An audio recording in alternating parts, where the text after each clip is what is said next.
What up, though? This is Anime Express coming to you with another review.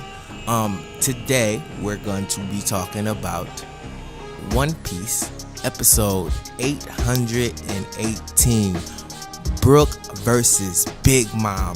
Yo, I am so excited about this, or I was excited as I was watching this episode, because in the manga they skipped right over this fight. It was off screen. Brook had a couple badass lines in the manga, but you didn't get to see them fight. And I'm actually surprised. I haven't seen too many reviews about this episode. I'm like, what the fuck? This is crazy. We actually get to see it. Brook versus Big Mom. Before we get into it, as always, I hope you're staying positive. I hope you're living stress-free. If you're not living stress-free, I hope you're smoking weed. And if you're not stressed, I still hope you're smoking weed. And I hope you're getting money. So, this episode, amazing episode, great story progression, and I definitely love the fight scenes between Brook and Big Mom. But before we get into Brook versus Big Mom, we gotta start at the beginning of the episode. We had more interaction between Reju and Pudding. This is what I don't get about Reju. If you're gonna go sneaking around Big Mom's castle to try to get information, why don't you have your suit on you? And why is one bullet to the leg enough to subdue you? You're a Vinsmoke. You're this famous family. I don't understand it, but that's neither here nor there. She's bleeding out. Pudding is telling Reju, like, yo, I can't have you dying right now, or it'll ruin the plan, and I can't have you going back telling your family what I just told you. So she has the memory fruit.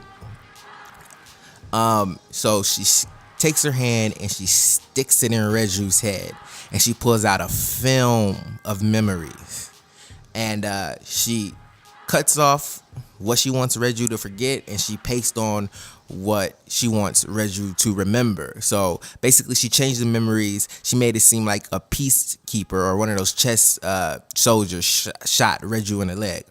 So after that, Pudding orders her, I think it's jelly, that goo shit, and the carpet to take Reju to the medical facility so she can heal up. So after that, that's when we get into the action with Brook versus Big Mom, and it was crazy. Brook was being so defiant.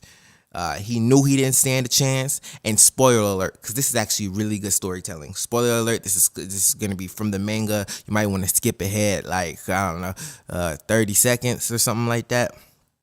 But Brook is constantly telling Big Mom, yo, I need this road poneglyph. And he's basically tricking her, because as you read the manga, he already has it. So that's the end of the spoiler, but I thought that's very good storytelling. So he goes at Big Mom. He tries to use his speed to get behind her, and he attacks, but he gets shocked by Zeus. Brook, still being defiant, gets back up, tries another attack, and Prometheus blasts him with fire. Actually, Big Mom used Prometheus on her fist, so it was more like a fire whip, and it hit Brook.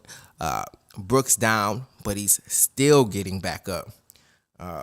He says he has an ace up his sleeve. He said, I know that Napoleon and Zeus and Prometheus must have souls in them, so like I did with the chess soldiers, I'm gonna rip their souls out and lay them to rest. He pulls out his guitar. He starts strumming that bitch. He starts rocking the fuck out, and it looks like for a second that the souls were affected, but then they just kind of smile like, psych. And now Big Mom wants Brook even more. She's like, oh, you're a skeleton and you can play the guitar? Oh, you definitely, you coming into my collection. Like, so Brook's like, fuck, I don't know what the fuck I'm gonna do now. So Prometheus and Zeus start arguing or whatever, and Brook feels like that's his opening right there. So he charges forward and he gets hit with Napoleon's blade. I didn't even know her hat can turn into a blade. So he gets hit with a blade, and this time he might just be down for the count. But instead, he still gets back up, and you can see Big Mom is starting to have a lot of respect for the Soul King. She's like, "Why are you fighting so much? Why do you continue to get back up?" And Brook gives this boss ass speech. He's telling her that Sanji is a kind man, and that if Sanji is going to sacrifice himself, he's probably going to stick to it. So there's a chance that Sanji might not come back, and he needs to get this roll poneglyph, because when it comes to the rescue mission, he doesn't want to go back empty-handed, and he wants Sanji to feel like at least they accomplished something while risking their lives on this island. And Big Mom just laughing. She's like, "Oh, so you think the worst thing that can happen on this island is Sanji not coming back to your crew? Like, do you know where the fuck you're at? If you think that's the worst thing that can happen, you are tripping, Brook. Do you really think no one is gonna die here today?" She's like, that's the worst case scenario. Maybe all of you will die. And Brook says, "Only a fool goes on a mission, and part of the plan is to die." Young lady, just boss ass move by Brook. Big Mom was like, who the fuck do Brook think he talking to? Crazy. Loved it. Loved the whole fight scene. Loved Brook boss ass speech. Way to go, Brook. Way to fucking go. Then we switch over to the mirror world, and Carrot is tickling Brule, trying to get her to tell them where the mirrors are that leads to the castle. Brule finally gives in and says, "You have to ask the mirrors yourself." So, they start asking around, trying to see which mirrors connect to the castle. And the mirrors don't know what their friends look like. So Carrot says, "You know what? I'm going to draw them out for the mirrors, and then maybe we'll be able to find them." So then it switches over to Luffy and Nami still locked up. And even though the Brook and Big Mom fight was really good, this may be my favorite part of the entire episode, because Luffy is still ripping off his hands, and Nami is beside herself. She's fucking crying her ass off. I'm crying my ass off. I'm like, "Luffy, what are you doing? Fucking stop it. What the fuck are you doing?"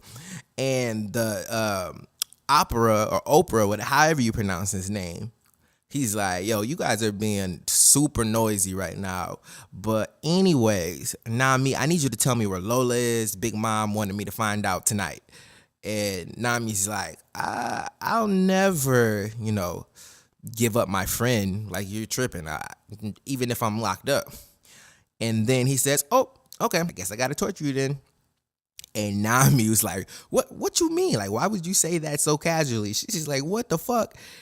And then he pulls out a fucking bow gun. He was like, "Yeah, I'm gonna shoot you with this bow gun every 5 seconds until you tell me where Lola is." And now she's really freaking out. She's crying. She's hysterical. I'm like, "Oh no, Nami's gonna get shot with a bow and arrow." But Luffy's like, "Fuck that. Like, I'm gonna let that happen. Yo, Nami, I'll have my arms ripped off in 5 seconds. And now Nami's really freaking out, because she's like, "No, I don't want neither one of them. Please stop. Oh my God, what the fuck is going on?" And just then, Boss Jinbei walks in.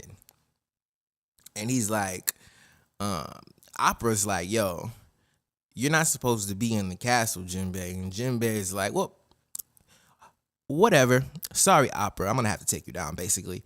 And I don't know if Opera's cream fruit is is a Logia or it's a Paramecia, but it does seem like he's intangible. But Jinbei uses his Fisherman Karate, 5,000 bricks. And if you know anything about this move, it basically gathers all the water in the atmosphere, all the water around him, and plus every human being is made up of water. So even without haki, I'm pretty sure Jinbei has haki, but even if he doesn't need it, because this hits anything. This attack will work on anybody, just like haki would. So he uses his Fisherman Karate, 5,000 bricks, one-shots Oprah, whatever his name is, one-shots him. He says it's time for you to go to sleep. He's down for the count. And I gotta tell you, I feel Nami. I totally feel Nami on this. Her face is just drenched with tears, and she's like, Jinbei, thank fucking God, oh my God. Luffy's about to rip his fucking arms off. I'm about to get shot with bow and arrow, with a fucking bow gun. I am so glad that you are here right now. He's like, you guys want to get out of there? They're like, hell yeah, get us the fuck out of here. And that was basically the end of the episode. Loved it. This was great storytelling. It was a great animation. I loved the fight with Brook versus Big Mom.